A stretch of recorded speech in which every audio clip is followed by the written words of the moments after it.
Suatu hari, saat kota Madinah sedang dalam suasana aman dan tenang, terlihat dari tempat ketinggian di pinggir kota debu tebal yang mengepul ke udara. Debu itu semakin meninggi, bergumpal-gumpal hingga hampir menutup angkasa. Angin yang bertiup menyebabkan gumpalan debu dari butiran-butiran pasir Sahara yang lembut dan terbang menghampiri pintu-pintu rumah di Madinah dan berhembus dengan kuatnya di jalan-jalan.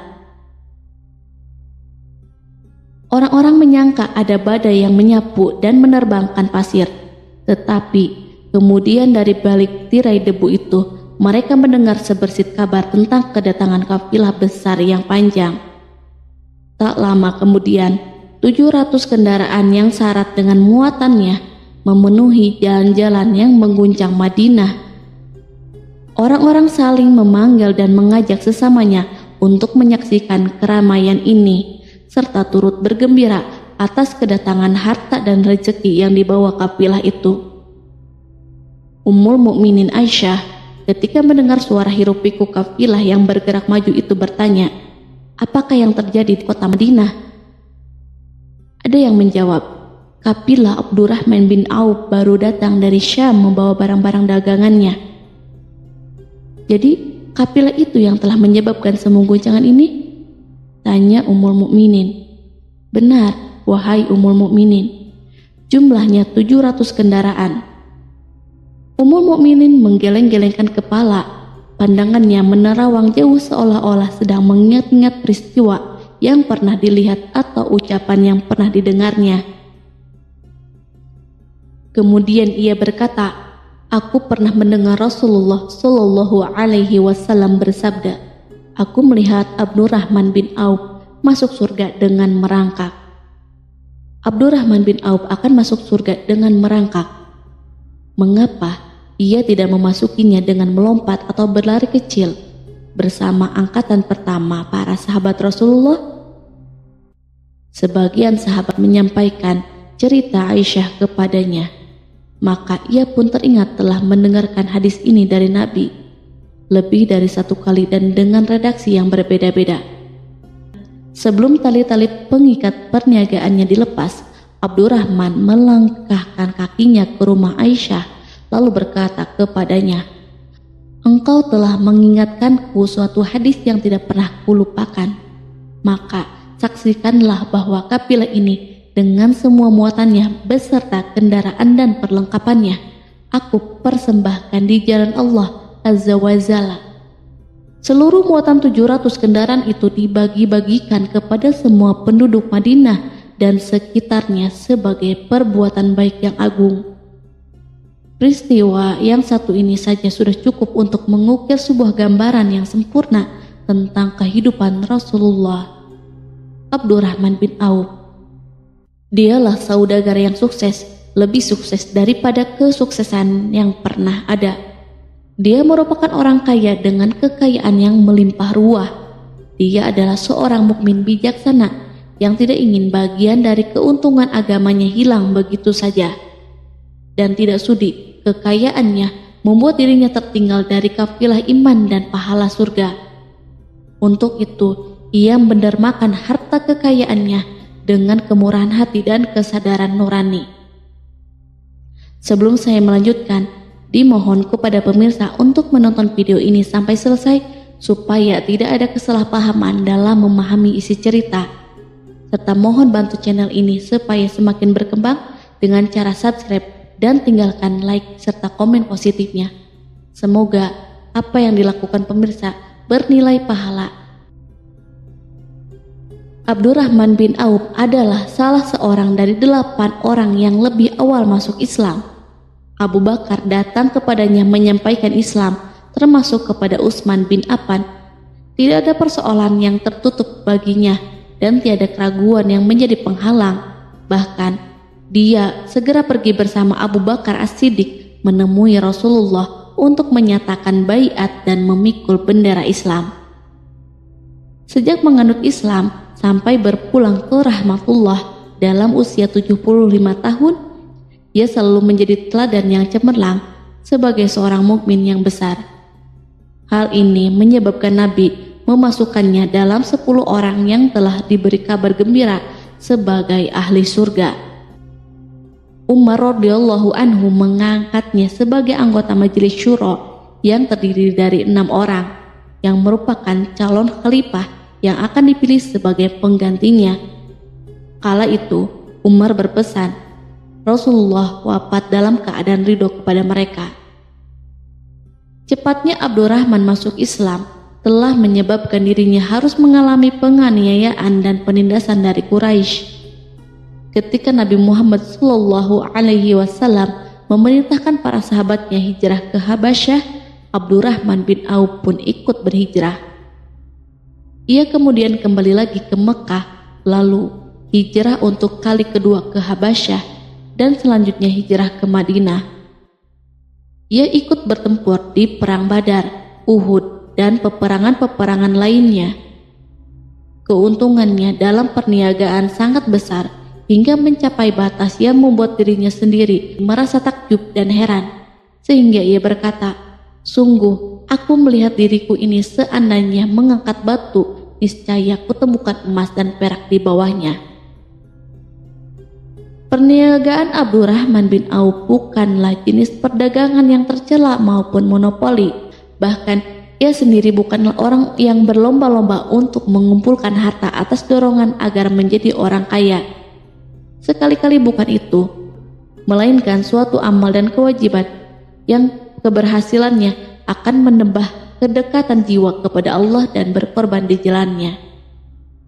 Abdurrahman bin Auf seorang yang kuat emosi jiwanya, di mana ia menemukan kepuasan emosinya itu dalam amal yang mulia. Apabila ia tidak sedang sholat di masjid dan tidak sedang berjihad dalam peperangan, ia pasti sedang mengurus perniagaannya yang berkembang pesat. Sehingga kapilah-kapilahnya dari Mesir dan Syria membawa ke Madinah barang-barang muatan yang dapat memenuhi kebutuhan seluruh jazirah Arab, baik pakaian maupun makanan. Ia menunjukkan kepada kita bahwa seorang yang kuat emosi jiwanya adalah ketika kaum muslimin hijrah ke Madinah. Rasulullah pada waktu itu menerapkan aturan untuk mempersaudarakan 2 orang sahabat, salah seorang dari muhajirin warga Mekah dan yang lain dari Ansor penduduk Madinah. Persaudaraan ini berjalan dengan sempurna hingga membuat hati terpesona. Orang-orang Ansor yang merupakan penduduk asli Madinah membagi seluruh kekayaan miliknya menjadi 2 dengan saudaranya dari kalangan muhajirin. Bahkan istri pun direlakan.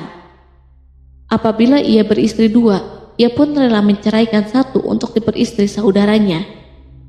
Ketika itu, Rasul yang mulia mempersaudarakan antara Abdurrahman bin Auf dengan Sa'ad bin Rabi. Sa'ad berkata kepada Abdurrahman, "Saudaraku, aku adalah penduduk Madinah yang paling banyak harta. Silahkan pilih separuh hartaku dan ambillah. Aku juga mempunyai 2 istri. Perhatikanlah yang lebih menarik hatimu dan aku akan menceraikannya, sehingga engkau dapat memperistri dirinya." Abdurrahman bin Auf menjawab, "Semoga Allah memberkahi dirimu dalam istri dan hartamu. Tunjukkanlah letak pasar kepadaku." Abdurrahman pergi ke pasar. Ia berjual beli di sana dan mendapatkan keuntungan. Kehidupan Abdurrahman bin Auf di Madinah, baik semasa Rasulullah maupun sepeninggal beliau, selalu ditunaikan dengan sempurna untuk memenuhi hak agama ini dan beramal di dunia. Perniagaannya sukses dan menguntungkan, seperti diungkapkan sendiri bahwa seandainya ia mengangkat batu dari tempatnya, pasti ia akan mendapatkan emas dan perak di bawahnya.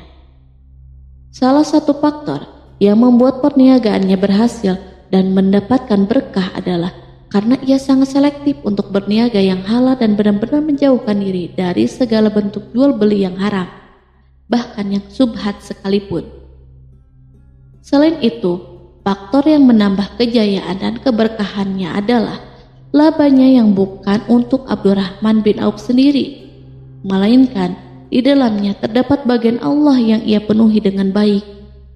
Ia menggunakan hartanya untuk memperkokoh hubungan kekeluargaan dan mengeratkan tali persaudaraan, serta menyediakan perlengkapan yang diperlukan tentara Islam.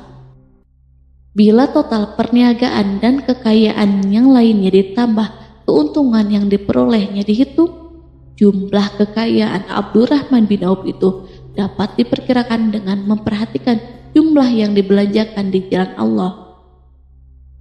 Suatu hari ia mendengar Rasulullah bersabda, "Wahai Ibnu Auf, engkau termasuk golongan orang kaya dan engkau akan masuk surga dengan merangkak. Karena itu, pinjamkanlah kekayaan itu kepada Allah agar Dia mempermudah langkahmu." Sejak ia mendengar nasihat Rasulullah ini dan menyediakan bagi Allah pinjaman yang baik, Allah justru semakin melipat gandakan kekayaannya hingga berlimpah ruah.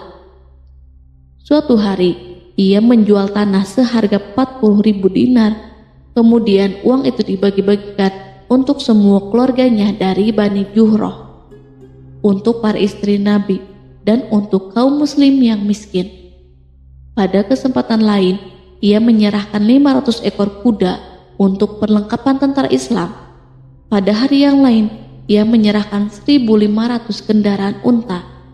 Menjelang wafat, ia mewasiatkan 50.000 dinar untuk diinfakkan di jalan Allah.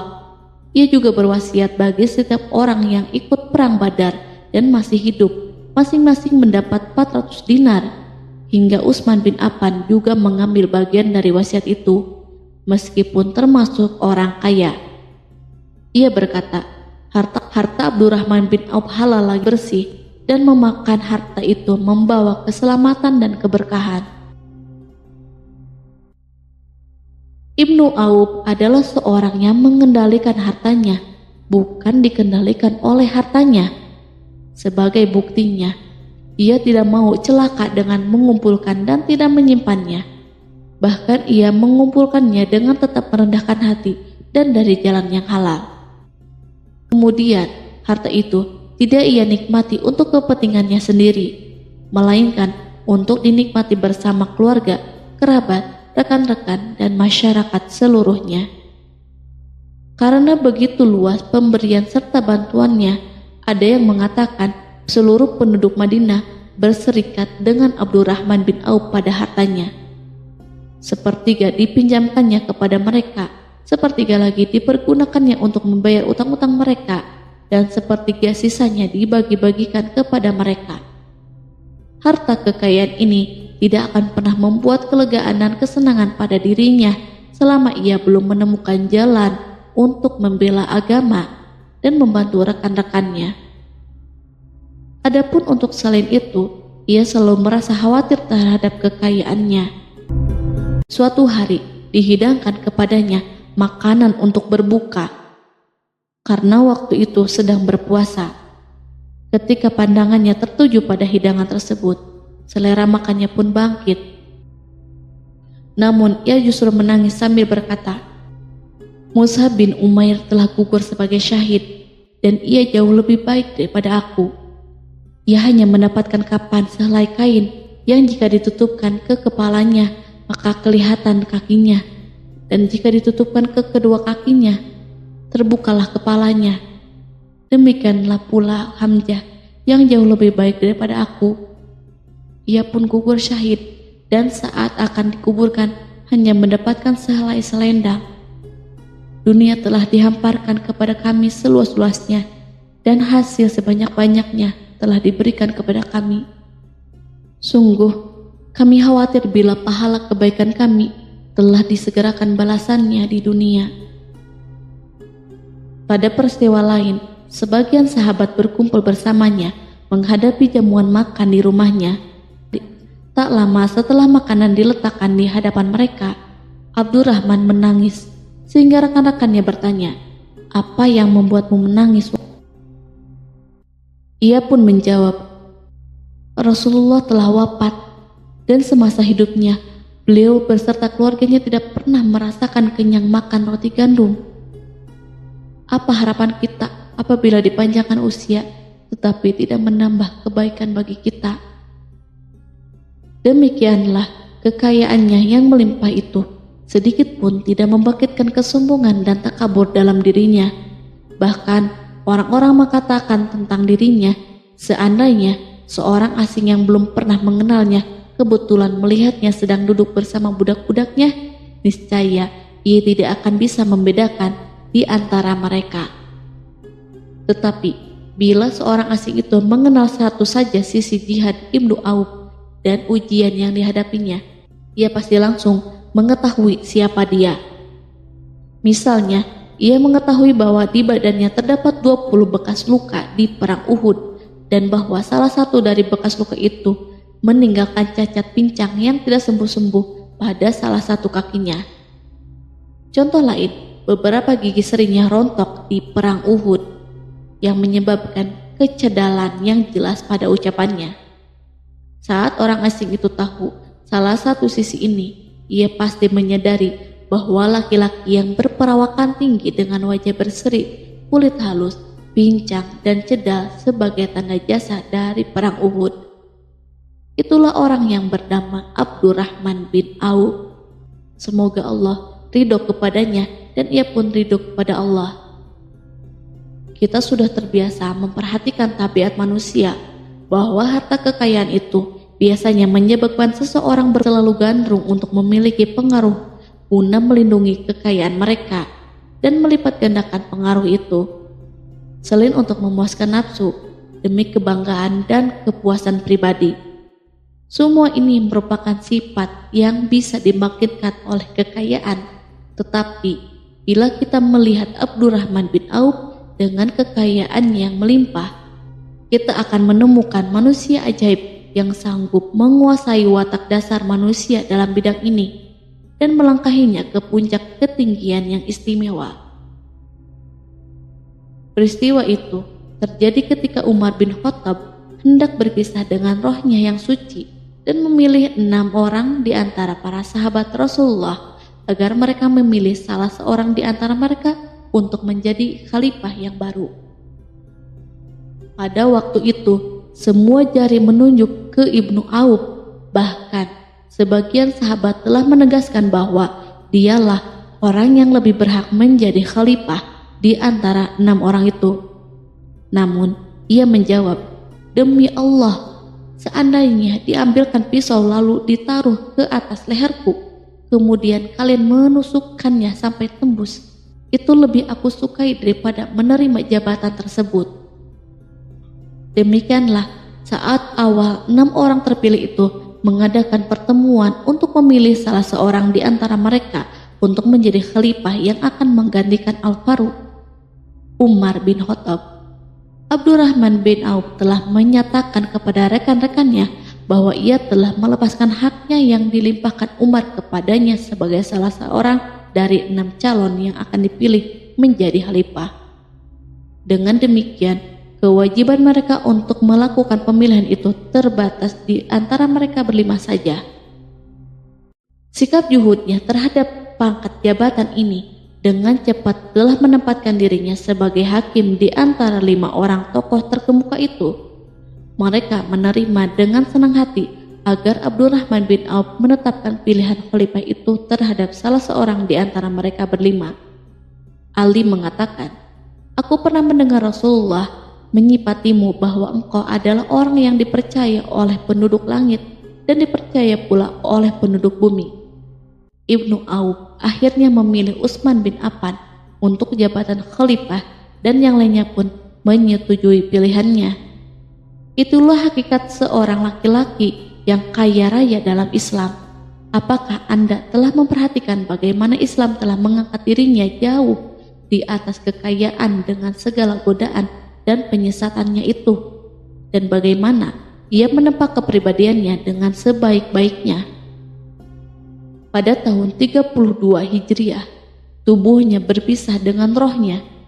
Ummul Mukminin Aisyah ingin memberinya kemuliaan khusus yang tidak diberikan kepada orang lain, dengan memberikan usulan kepadanya ketika ia masih terbaring di ranjang menuju kematian agar bersedia dikuburkan di pekarangan rumahnya, berdekatan dengan Rasulullah, Abu Bakar, dan Umar. Namun, ia memang seorang muslim yang telah dididik Islam dengan sebaik-baiknya, sehingga merasa malu bila dirinya diangkat dan disandingkan dalam kedudukan tersebut. Selain itu, ia telah membuat janji dan ikrar yang kuat dengan Utsman bin Maz'un, yakni jika salah seorang di antara mereka meninggal sesudah yang lain, hendaklah ia dikuburkan di dekat sahabatnya itu. Saat rohnya bersiap-siap memulai perjalanan yang baru, air matanya meleleh, sedangkan lidahnya bergerak-gerak mengucapkan kata-kata, "Aku khawatir dipisahkan dari sahabat-sahabatku karena kekayaanku yang melimpah ruah." Namun, ketenangan dari Allah segera menyelimutinya. Lalu senyuman tipis menghiasi wajahnya disebabkan suka memberi cahaya dan kebahagiaan yang menenteramkan jiwa. Ia memasang telinganya untuk menangkap sesuatu, seolah-olah ada suara yang lembut, merdu yang datang mendekat. Ia sedang mengenang kebenaran sabda Rasulullah yang pernah beliau ucapkan, "Abdurrahman bin Auf di dalam surga." Ia barangkali juga sedang mendengarkan janji Allah dalam kitabnya. Orang yang menginfakkan hartanya di jalan Allah, kemudian tidak mengiringi apa yang dia infakkan itu dengan menyebut-nyebutnya dan menyakiti perasaan penerima, mereka memperoleh pahala di sisi Rob mereka. Tak ada rasa takut pada mereka dan mereka tidak bersedih hati. Quran Surat Al-Baqarah ayat 262.